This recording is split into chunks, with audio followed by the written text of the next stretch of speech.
So today I'm headed to Punjabi Dhabi Indian restaurant in Nashville, Tennessee. I see it has good vibes in here. Very nice, okay.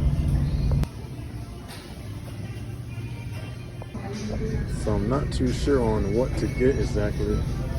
So I just had to pick one, I guess.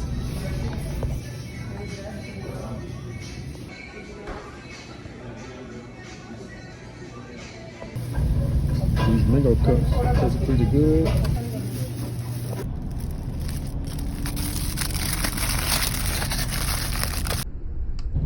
So what I have here is some garlic tortillas with some Thai curry with chicken in it. That did taste pretty good, so I'm satisfied. It only costing me $12. Yep.